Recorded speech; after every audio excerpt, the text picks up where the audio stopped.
Hi friends, ఒక గ్రామంలో ఒక వృద్ధుడు ఉండేవాడు. ఒకరోజు అతని దగ్గరికి 10-12 సంవత్సరాల గల అతని మనవడు వచ్చాడు. ఆ మనవడు వేరే ఊళ్ళో అతని తల్లిదండ్రులతో కలిసి ఉండేవాడు. ఆ మనవడితో కలిసి ఆ వృద్ధుడు ఆడుతూ పాడుతూ బయటికి తీసుకువెళుతూ ఉన్నాడు. ఒకరోజు ఆ పిల్లాడు ఆ వృద్ధుడితో, తాత, పెద్దయిన తర్వాత నేను చాలా గొప్పవాడిని అవుతాను, కానీ ఎలా అవ్వాలి? నేను సక్సెస్ఫుల్గా ఉండాలి అంటే ఏం చెయ్యాలి అని అడిగాడు. అందుకు ఆ వృద్ధుడు ఒక చిరునవ్వు నవ్వి ఆ బాలుణ్ణి ఒక నర్సరీ దగ్గరికి తీసుకువెళ్ళాడు. ఆ నర్సరీలో ఒక 2 చిన్న చిన్న మొక్కలను కొని ఇంటికి తీసుకొచ్చాడు. అందులో ఒకదాన్ని తొట్టిలో పెట్టి ఇంటి లోపల ఉంచాడు. ఇంటి బయట మట్టిలో మరొక దాన్ని పాతిపెట్టాడు. మళ్ళీ ఆ బాలుడు అదే ప్రశ్న అడిగాడు. తాత, ఇందాక నేను జీవితంలో సక్సెస్ అవ్వాలంటే ఏం చేయాలని అడిగాను కదా, దానికి నువ్వు ఇంకా సమాధానం చెప్పలేదు, ఎందుకు అని అడిగాడు. అందుకు ఆ వృద్ధుడు, ఇప్పుడు మనం ఈ 2 మొక్కలను నాటాం కదా, వాటిలో ఏది బాగా పెరుగుతుందనుకుంటున్నావు, సమాధానం చెప్పు అని అడిగాడు.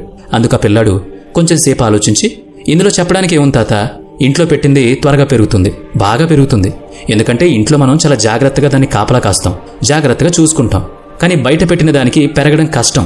ఎక్కువ సూర్యరశ్మి, వర్షం, చలి ఇలా అనేక రకాలైన ఇబ్బందులతో పెరుగుతుంది. బయట తిరిగే జంతువులు కూడా ఆ మొక్కని తినేయొచ్చు కదా, అంతే కదా అని అంటాడు. అందుకు సమాధానం ఏం చెప్పకుండా ఆ వృద్ధుడు మౌనంగా ఉన్నాడు. ఆ తర్వాత ఆ పిల్లాడు ఊరికి వెళ్ళిపోయాడు. 4 సంవత్సరాల తర్వాత మళ్ళీ ఆ పిల్లాడు ఆ వృద్ధుడు ఉండే గ్రామానికి రావడం జరిగింది. కొన్ని మాటల మధ్యలోనే ఆ పిల్లాడు మళ్ళీ తాతగారిని, తాత, పోయినసారి వచ్చినప్పుడు నేను నిన్ను జీవితంలో సక్సెస్ అవ్వాలి అంటే ఏం చేయాలి, ఎలా ఉండాలి అని అడిగాను, కానీ అందుకు నువ్వు సమాధానమే చెప్పలేదు, ఇప్పుడైనా చెప్తావా అని అడిగాడు. అందుకు ఆ వృద్ధుడు, సరే చెప్తాను, కానీ ముందు నువ్వు పోయినసారి వచ్చినప్పుడు మనం నాటిన మొక్కలు ఎలా ఉన్నాయో చూసిన తర్వాత నీ ప్రశ్నకు సమాధానం చెప్తాను అని అంటాడు. సరే అన్నాడు మనవడు. ఇద్దరూ కలిసి ముందుగా ఇంట్లో నాటిన మొక్క దగ్గరకు వెళ్తారు. వాళ్ళు నాటినప్పుడు చాలా చిన్నగా ఉన్న ఆ మొక్క ఇప్పుడు కొంచెం పెరిగి పెద్దయింది. అది చూసి చాలా సంతోషించాడు మనవడు. ఆ తర్వాత వారిద్దరూ కలిసి బయట నాటిన మొక్క దగ్గరకు వెళ్లారు.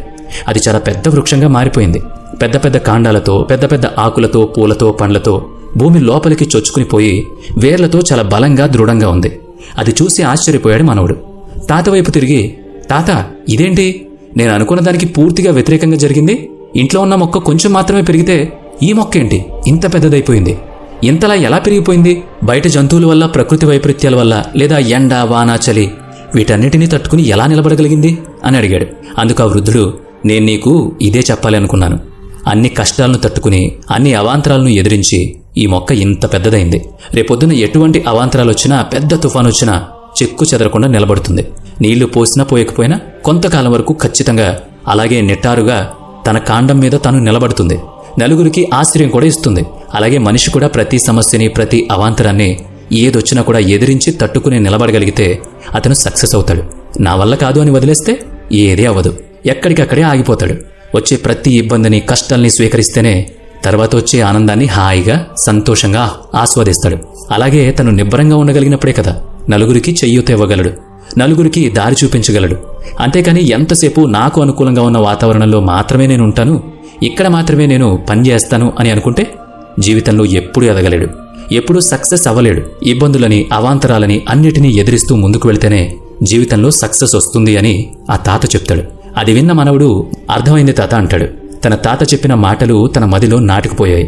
చూశారు కదా, కష్టాలు, కన్నీళ్లు, సమస్యలు, అవాంతరాలు, ఇబ్బందులు ఇవన్నీ అందరికీ ఉంటాయి. మనల్ని కష్టపెట్టడానికి ఉంటాయి. జీవితంలో ఎదగనివ్వకుండా మనల్ని ఆపేస్తాయి అనుకుంటారు చాలామంది. కానీ అవి మనల్ని గట్టిపరుస్తాయి. ఎటువంటి కష్టం వచ్చినా తట్టుకుని నిలబడేలా మనకి అవే శిక్షణనిస్తాయి. అప్పుడే మనిషి ఎదిగే కొద్దీ వాటన్నిటికీ అలవాటు పడతాడు. అలా అలవాటు పడిన మనిషి ఏ పని చేసినా అందులో సాధ్యాసాధ్యాలను ఆలోచించుకోగలుగుతాడు. ముందుగా వచ్చే అవాంతరాలను అర్థం చేసుకుని వాటన్నిటినీ ఎలా అధిగమించాలో ఆలోచిస్తాడు. అప్పుడే జీవితం సక్సెస్ఫుల్గా ఉంటుంది. నలుగురికి మార్గదర్శిగా త్రోవ చూపుతాడు. ముందే కష్టాలకు ఏడుస్తూ కూర్చుంటే ఇక ఎక్కడికి ముందుకు వెళ్ళలేడు, అక్కడే ఆగిపోతాడు. అందుకే ఏదొచ్చినా సరే తట్టుకుని నిలబడగలిగే శక్తి, ధైర్యం మనకు అలవాటు కావాలి. అప్పుడే సమస్యలన్నీ చాలా చిన్నవిగా కనిపిస్తాయి. వాటిని ఎదుర్కోగలం అన్న ధైర్యం వస్తుంది. వచ్చే కష్టాలకు, సమస్యలకు ఎప్పుడూ సిద్ధంగా ఉండాలి, పారిపోకూడదు. అప్పుడే పెద్ద సమస్యలైనా చిన్నవిగా కనిపిస్తాయి. మనసు తేలిగ్గా ఉంటుంది. మనిషి తలచుకుంటే సాధించలేనిది ఏదీ లేదు. ఇది మాత్రం జీవితంలో ఎప్పుడూ మర్చిపోవద్దు.